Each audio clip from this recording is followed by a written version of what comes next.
It was a sunny morning at the private San Diego airport. The staff moved efficiently, handling suitcases, adjusting flight lists, and greeting passengers with professional smiles. Everything was proceeding like any other normal day, until he appeared. He wasn't carrying a suitcase, just a small crossbody bag. He walked with a steady pace, like someone who knows exactly where they are going. But the moment he walked through the hangar doors, the supervisor's eyes locked onto him with suspicion. "Excuse me," she shouted. "Where do you think you're going?" The man looked at her calmly and replied in a firm but polite voice, "I have a flight this morning. Jet number 7. The woman frowned and crossed her arms. She was blonde, with a stern face and a perfectly ironed uniform. Her heels echoed on the concrete floor as she approached him quickly. "I highly doubt that," she said, stopping right in front of him. "That jet is reserved for a very important client, and believe me,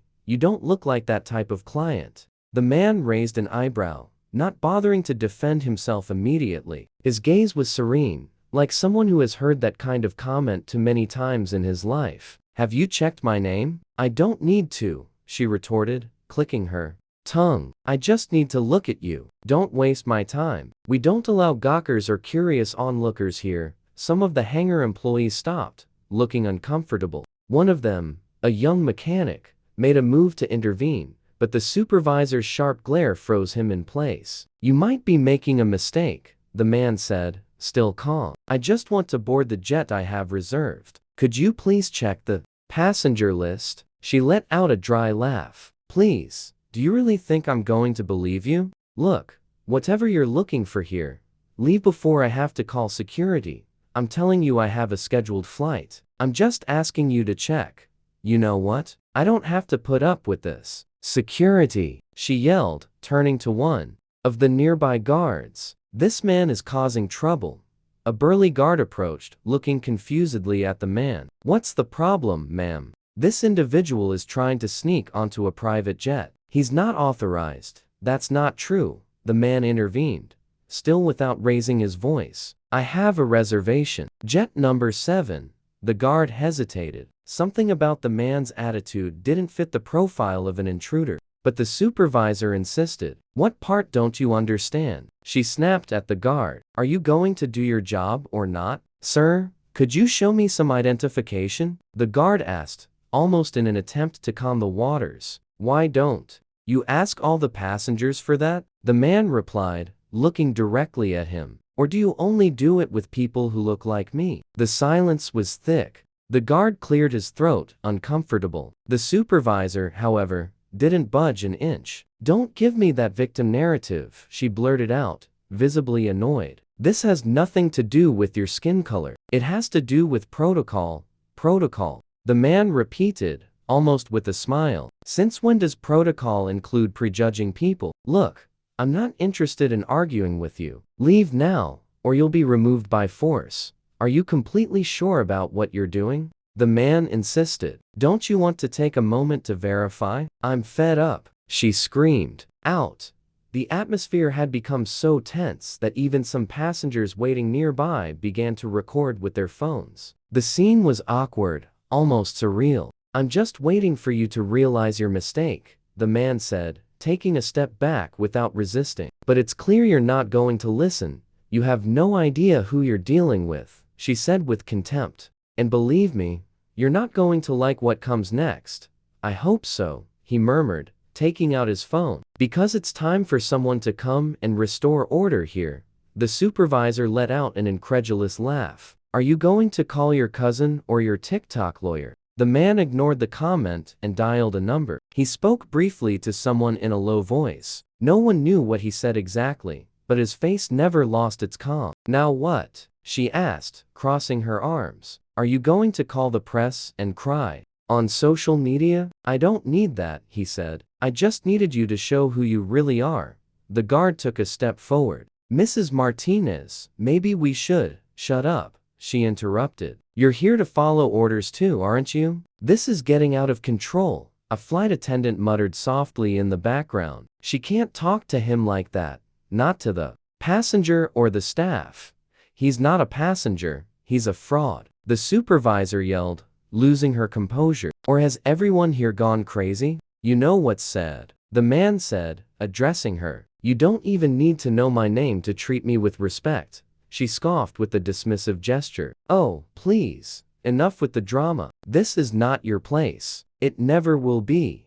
We all have our place, ma'am, he replied. Sometimes it just takes patience for it to be revealed. That's enough, she said, pulling out her radio. I'm going to have you escorted out. And what if it turns out you're the one who doesn't belong here? What did you say? The man just repeated it calmly. And what if you're the one who's out of place here? She looked at him as if she'd heard a threat, but in reality, there were no shouts, no insults, no violence. Just that uncomfortable certainty that begins to seep in when you suspect you've made a huge mistake. Let's see if you finally get it, she said, pointing to the exit with her arm extended. Last warning.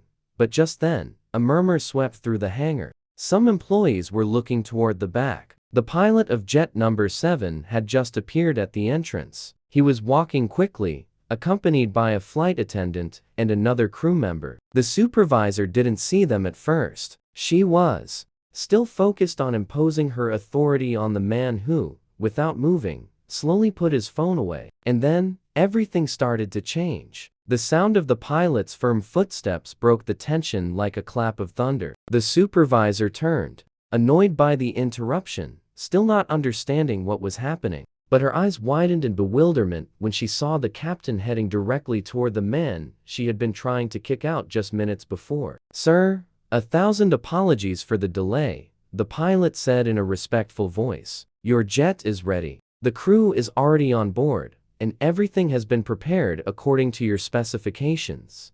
The woman couldn't believe it. She blinked several times, as if the scene in front of her made no sense. Sir, she whispered, unable to help herself. The man glanced at her, then turned to the pilot and nodded naturally. Thank you, Captain. I appreciate the punctuality, though it seems the delay today wasn't from the technical team. The flight attendant stepped forward with a kind smile. Would you like us to take your bag, sir? We've already placed your favorite drinks on board.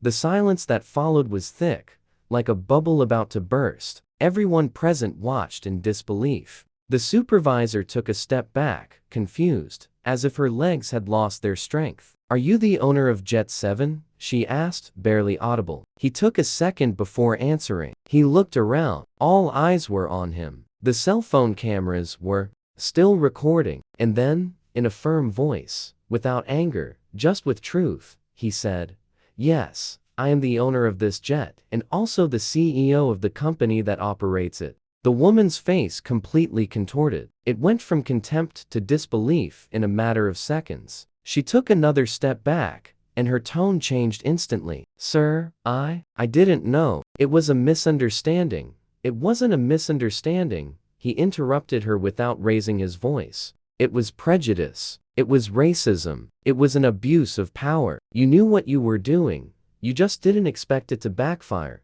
Please, let me explain. You don't need to explain anything to me, he said firmly. There's no need to justify the unjustifiable. The pilot stood to the side, waiting for instructions. The flight attendant looked down, uncomfortable. Some employees swallowed hard, knowing they had just witnessed something they would never forget. The woman extended a trembling hand. I need this job. It was a mistake. It won't happen again, he sighed, looked her straight in the eye, and answered with a sentence that would leave her frozen. You won't have the chance for it to happen again. You're fired. The words echoed through the hangar. The silence was even heavier than before. No one said anything. All you could hear was the faint hum of the air conditioning and the murmur of the cell phones still recording. You can't do that, she said in a desperate attempt. Not without an internal review, without an investigation. The investigation has been conducted, he replied. It was in real time. Everyone was a witness. You yourself made sure there was no doubt whatsoever. The woman lowered her head. For the first time, she seemed to understand the weight of what she had just done. There was no arrogance or haughtiness left, only a defeated figure. It was never about your uniform, he continued. It was never about the rules. It was about how you saw me. It was about what you assumed the moment I walked Through that door. She didn't respond. She stood still with her arms hanging at her sides, her breathing ragged. Respect isn't demanded with shouts, he added. It's shown with actions. With that, he turned and headed towards the jet. The pilot and his crew followed him without a word. The jet door began to open as the engine slowly started to warm up. A group of employees murmured among themselves, still in shock.